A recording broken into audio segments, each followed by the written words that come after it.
So we are live for the SUSE QE Tools workshop. Hi and welcome.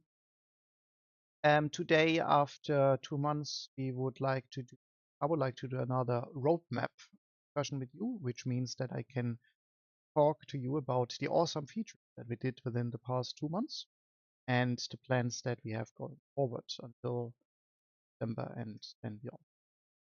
So I'm already sharing my screen. I will need to hold away this bar, and what we can do is uh, if you want to follow yourself. So we have our team wiki on progressopen.org, and under how we work, there we have our backlog. We'll start with closed within last 60 days, which actually now fits nicely because that's the period that we want to cover. Within that period, the grouping by category period will let me by project. And what we see there is that we have managed to resolve 146 tickets. So the summer vacation period didn't have that negative impact, which is great. So we did more than one ticket that we did resolve per calendar day. You can see that a lot is going on in OpenK infrastructure, but also a lot is going on in OpenK project itself. And if we take a look on the second page, then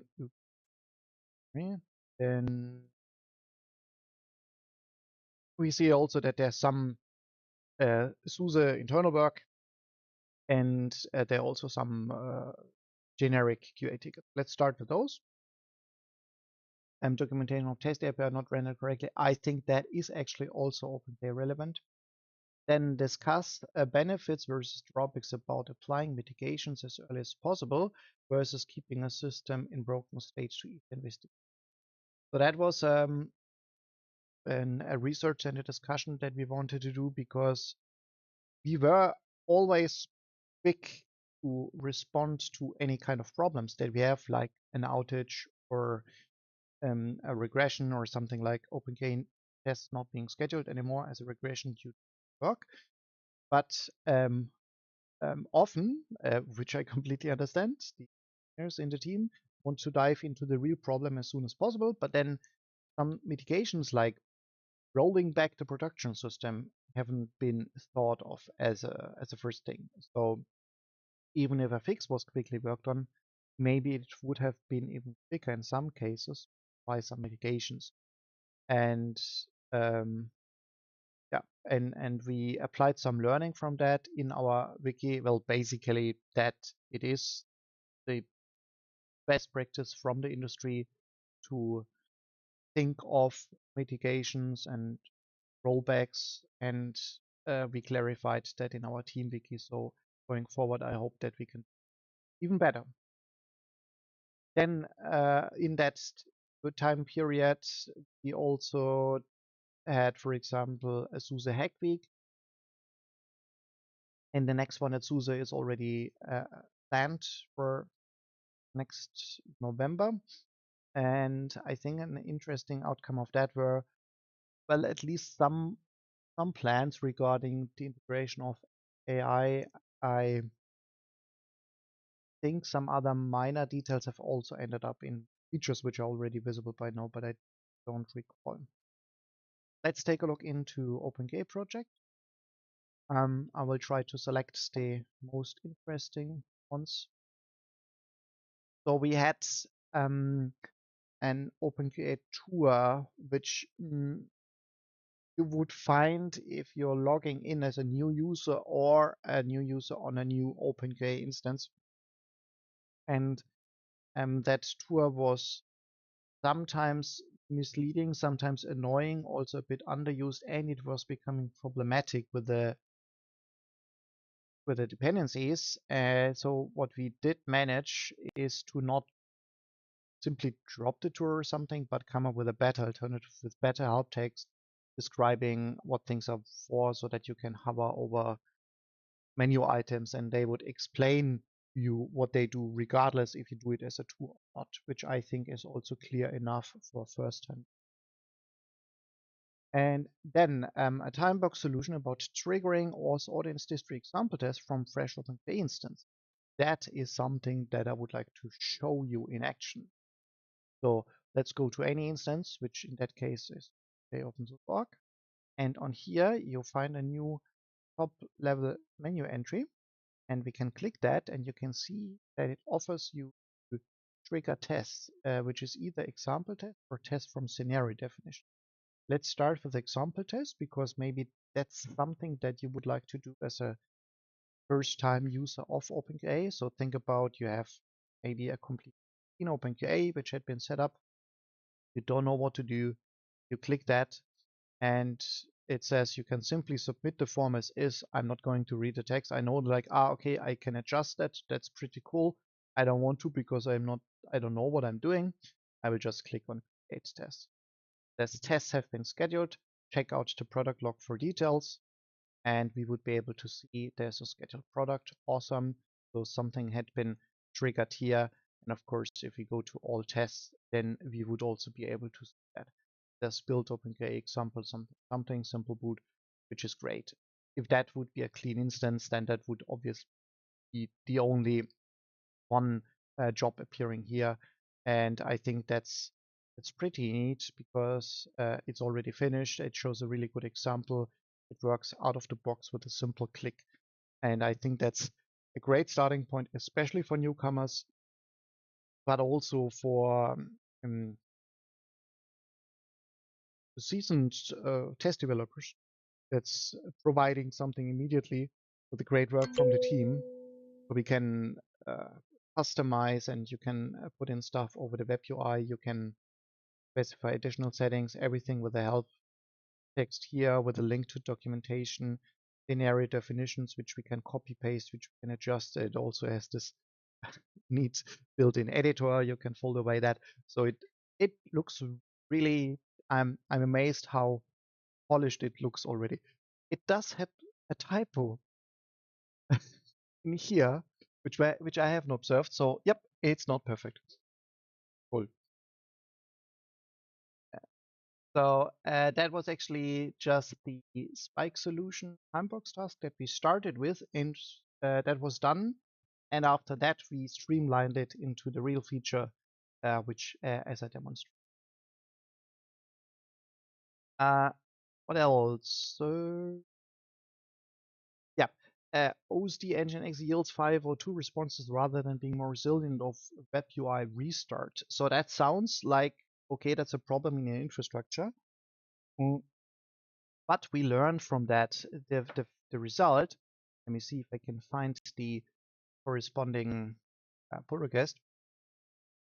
So we had another request with improvement first.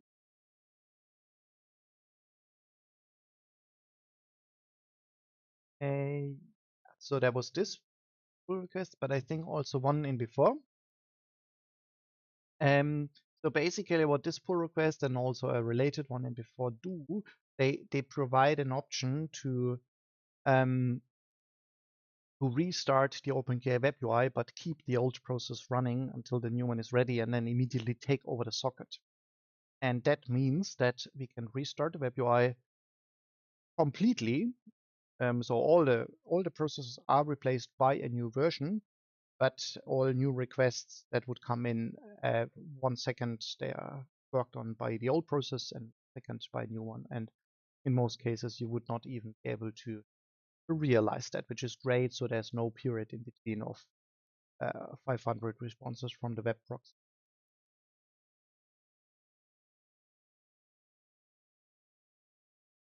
Interactive log viewer, generic filtering. I'm so much awesome stuff. I hope I'm able to do it in time. I think I can also show that from any test.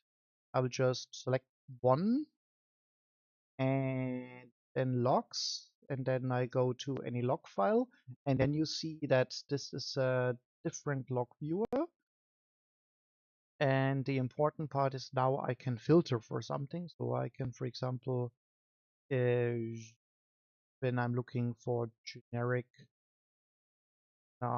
boot. Yep, starting boot to boot desktop, and now I'm only seeing that part. So it's filtering all those lines, which is. And the cool thing is that this also updates the URL. So you can really use that to share with colleagues in bug reports. That's 2.2 important actions. What else? Create and maintain up-to-date versions of test history needles for web UI enabled by default. So what that is, well, that's something which I can easily show, but that means that Git repositories which are checked on a web UI, which were formerly managed by fetch needles, now if they know about the Git repository, they update themselves. I can maybe give you just one example of the lovely OpenGA and OpenGA tests. If you take a look here, then you see that the job templates in here are empty. Why is that? Because all the information is in the jobs itself. If we go here, then we find that there's Casedia, there's a link to Casedia, and that means there's no local cache that's necessary to preserve, which is updated externally from OpenGA to keep it up to date. This points to GitHub, and then every test that is triggered makes sure that OpenGA has a local copy of that Git report.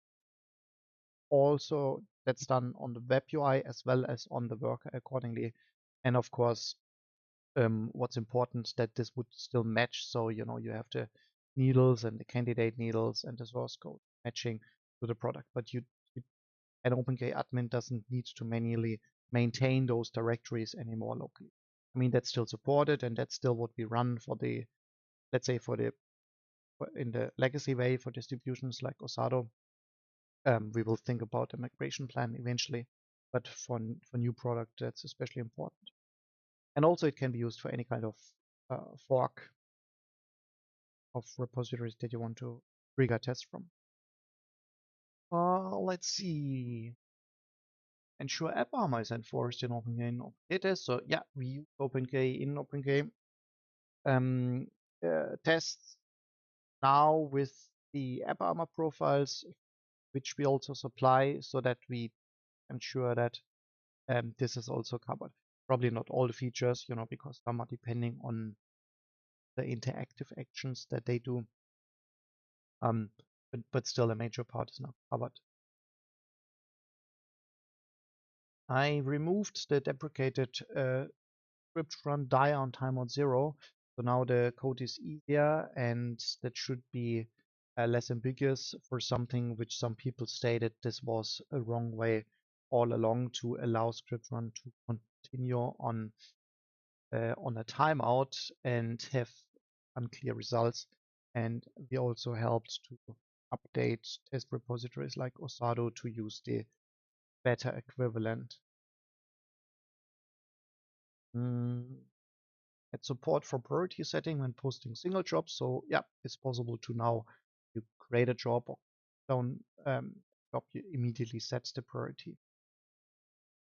Able to filter out group list job from the API. I can try. So if I would go to that test overview, and then if I delete the group ID, then I should be able to see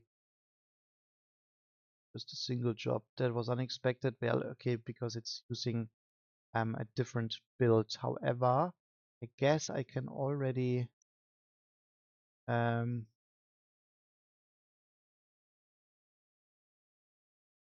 could specify the build, and then I see also jobless like investigation jobs, and I would like to filter that out. Maybe it's easier if I show it from the all test page. For example, here I see like an incomplete task could build, so that's an investigation job. Maybe I don't want to see those. And here it says to just exclude groupless jobs, specify star. So I can say group blob star, meaning jobs in any group, and then we can see that those are filtered out. So that helps to only see, let's say, production job. And of course, those group glob and not group glob can be combined. So you can select, okay, any group, but not staging and not the development job group, something like that to build your own custom. All right, let's go to page number 1.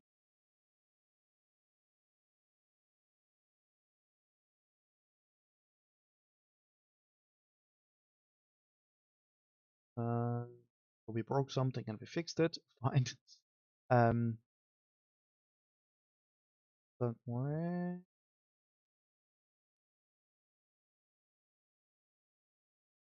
Render valid URLs in web UI. So we found that in some cases, the links are not always valid. So let me again show you an example. I'm going back to the very same job that had displayed in before.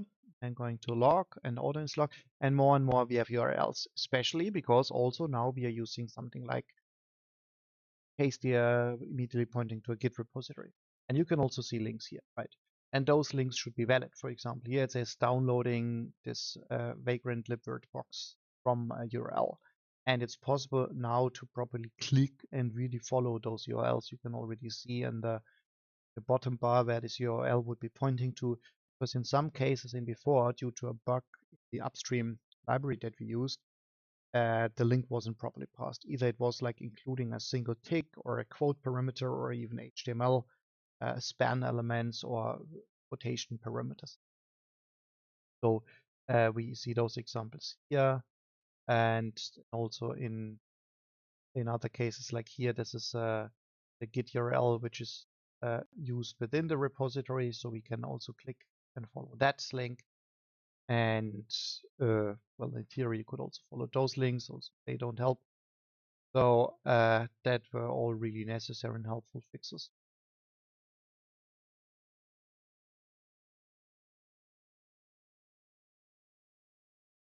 Improve interactive log view link to line. I already showed that.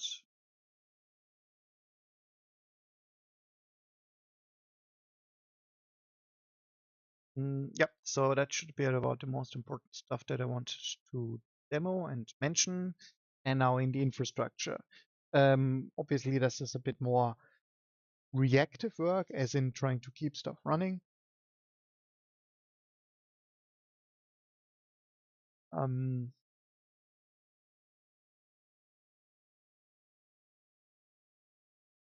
So after we looked into the better restart handling on OpenQA itself, we also found like, our Grafana instance is basically behaving the same.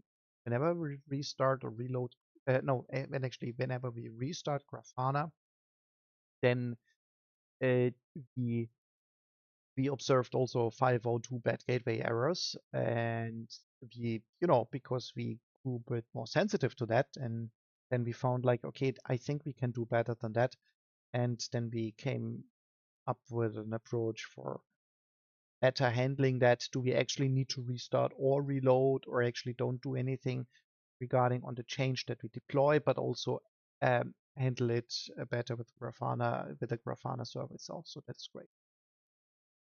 We did observe an older error that we had already in before, because due to bringing up more worker instances again on OpenKSUSE QE, we really hit the number to have more than 1,000 worker instances online at a time. And it's really about that limit that somewhere either exactly on 1,000 or really nearly there, like the 1,010 jobs or something, makes the WebSocket server of OpenKA unresponsive. And that's not really related to overloading the CPU or the resources of the system. It's just that the WebSocket servers is so swamped with status messages from the worker instances that it's not responsive anymore to scheduling, meaning that while it looks fine, eventually you will realize like, OpenKA has a lot of scheduled jobs and none are really picked up for execution. The mitigation is, of course, well, remove some of the worker instances, because, I mean, to be honest, we don't really need those 1,000 instances. There are many special ones which we need, but we can still get around to keeping it below that number. What we plan regarding that to improve is, as a first step, is to have a really simple limit to say in the configuration we can specify the limit of maximum number of worker instances that can be connected at a time. So that's something that we will work on to prevent that from happening.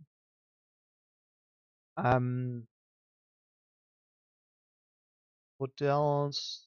Moving more machines, fix problems.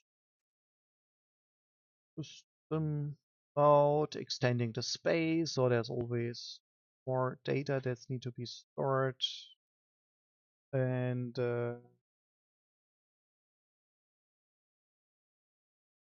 yep, that's about it. I guess I'd like to stop here. Any questions or notes regarding the resolved tasks that we did before I jump into the current backlog and plan?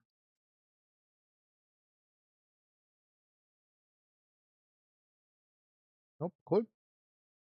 So let's see. As top level view. So what we see here is that we have this should be the same sagas as in before. We have the full version control awareness within OpenGate, which, for example, brought you the fix for the clickable links and also the scheduling, the trigger button to trigger tests from the web UI, because that was really only possible after we ensured that OpenGate knows how to actually get those test definitions, right?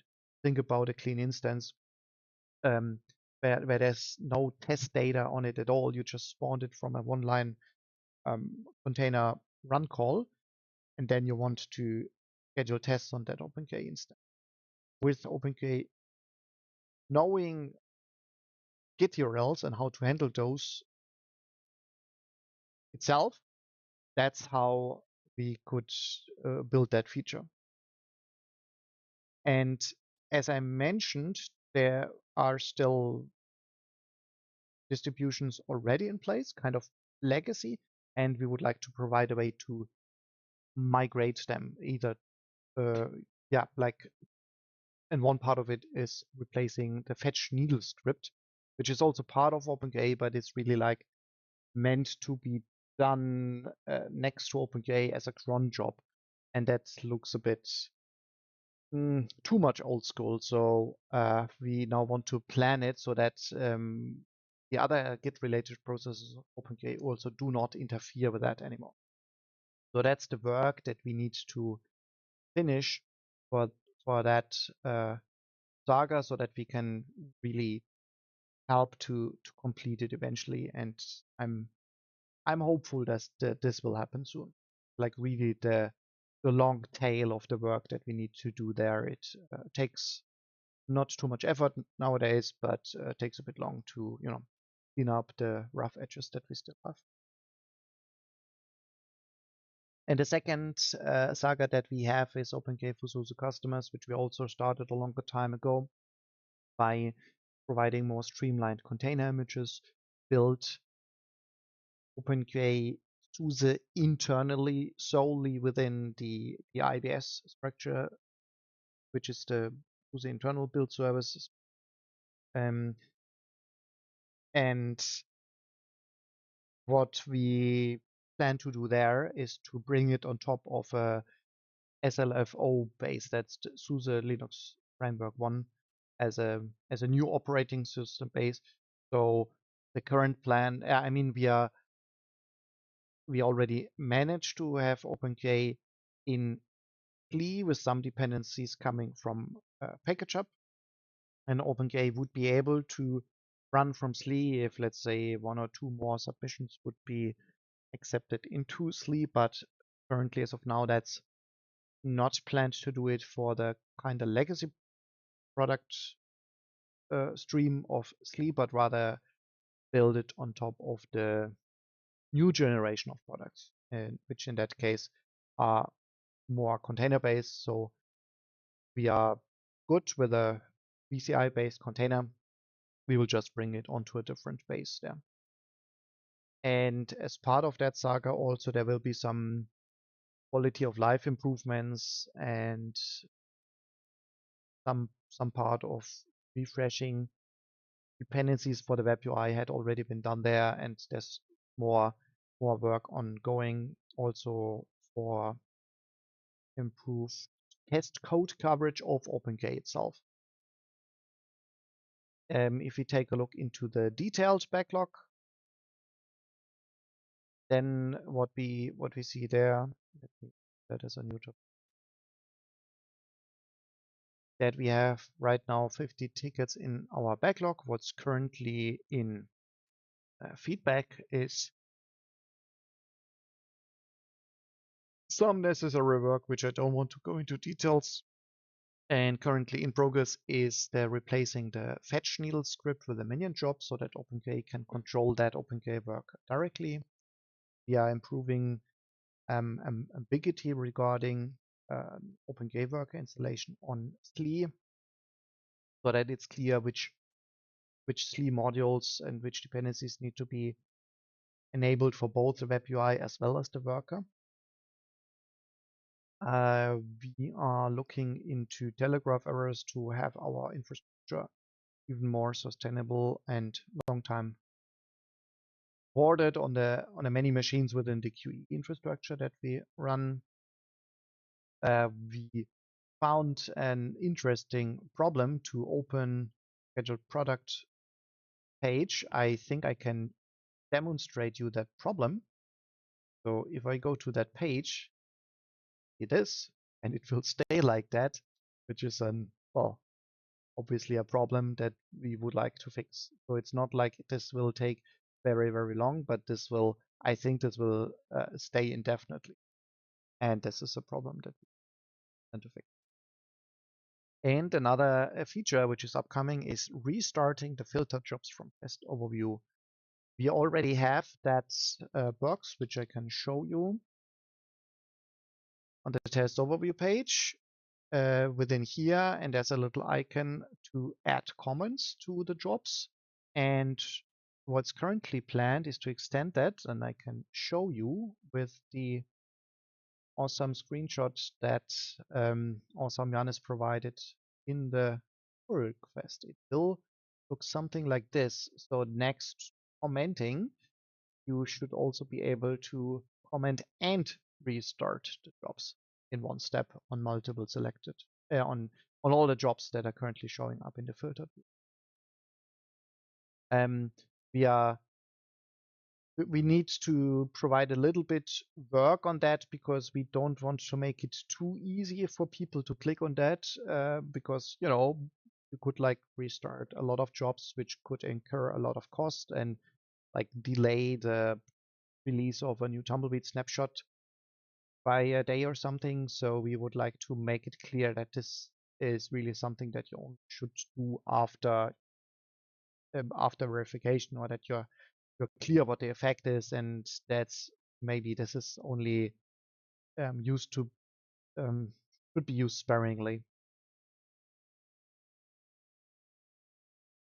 After in progress for workable, we have support development of fuse needles. So there's an outstanding pull request which is there for some time, which is related to our version control work, but from an external contributor, and we would like to help those guys to fulfill their use case and either support the people contributing to their own pull request, or eventually ensuring that the coding functionality will get into the product by taking the work over as will be decided together with the original author. There's also responsibility for Perl modules within OBS, which is for running the underlying infrastructure to maintain submissions in our team. And that's why we are looking for a better place where we can run that automated workload. So that would be this ticket. Then some out of space problem for a hypervisor, some problem due to the new Postgres version in Tumbleweed, unstable tests, making tests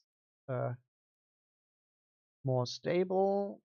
Then I recently added a new easy beginner task, also because we do have beginners in our team, and maybe that's a good opportunity for them to pick up some shiny UI related work with a not too complicated feature request. Then setting up more machines. And then the next week is pending within SUSE in November. So we also would like to make our work on that apparent so that people know that we do plan to work on that. And with that task, what I'm inviting all the team members is to make it transparent what they plan to do and link their work as they like. Let me look what's in new. Yeah, right, a second beginner task. And then what I mentioned is a simple global limit of registered online workers so that we don't overload a web UI with too many worker instances. And yep, actually a third beginner. Yeah, right, I added 3 beginners. So that's it. Any questions or notes regarding the plans which I presented? Yes, very good. Fine. Awesome. So then I will just look into the plan for the next workshop. So the next workshop is on the 18th of October, and there we would like to talk about how to detect and report SE Linux bugs, which is already SE Linux is already an important part of OpenGate tests in some time, and Johannes will like to talk with us about how to better work with those tests and work with SE Linux bugs in general. So until then, thank you for your attendance and see you. Goodbye.